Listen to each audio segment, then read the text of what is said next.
बिस्मिल्लाहिर्रहमानिर्रहीम। मैं हूँ मिसेस कौसर और आप देख रहे हैं मेरा YouTube channel Mrs Kausar channel. नाजरीन, इससे पहले मैंने एक शेर पढ़ा था अपनी इन्हीं वीडियोस में कि मरने वाले मरते हैं लेकिन फना होते नहीं, हकीकत में वो हमसे कभी जुदा होते नहीं। ये एक हकीकत है कि जाने वाला तो चला जाता है लेकिन अपने पीछे अपनी यादें छोड़ जाता है। आमिर लियाकत साहब का इंतकाल हो गया।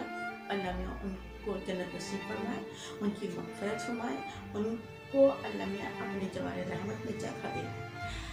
शोहरत, इज़्ज़त, दौलत, जब ये तीनों चीज़ें किसी के भी हिस्से में आ जाए तो या तो वो शख्स उरूज की मंजिलों पर, उरूज की बुलंदियों पर पहुँच जाता है या फिर उतनी ही रफ्तार से गहरी पस्तियों में गिर जाता है।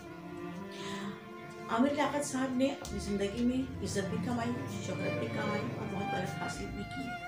लेकिन वो कहते हैं ना कि ज़र और ज़मीन किसी भी इंसान की तबाही और बर्बादी का सबब बन सकता है। तो शायद आमिर लियाकत पर ये बात सही साबित हुई कि ज़म ने उनको कहीं का नहीं छोड़ा। बहरहाल तो तीनों उनकी बीवियाँ थी, उनके निकाह में थी। अब किसने क्या किया और क्या नहीं किया और अपने लिए क्या कमाया है इस दुनिया में, ये तो वही जानती है या फिर उनका रब जानता है। अल्लाह ताला मरहूम को की मग़फ़िरत फरमाए। एक बात मैं यहाँ पे ये कहना चाहूँगी कि किसी भी नेक इंसान में, किसी भी शख्स में, किसी भी चाहे वो औरत हो चाहे मर्द हो, शैतान हमेशा उसके बातिन में कहीं नाक की सूरत में कुंडली जमाए बैठा होता है कि कहीं मौका मिले और वो उसको डस ले।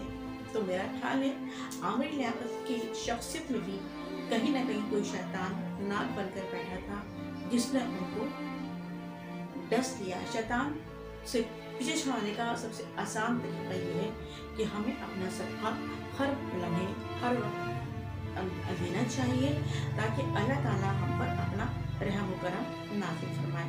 सदका हो गया, खैरात हो गई, ज़कात हो गई। इंसान को जो है अपने माल में से ज़रूर किसी न किसी के लिए हिस्सा निकाल देना चाहिए ताकि वो शैतान जो हमारे नफ्स में कुंडली मार कर नाक की तरह बैठा है हमसे दूर होता रहे और अल्लाह हम पर अपने मेहरबानियाँ और अपना रहम व करम करता रहे।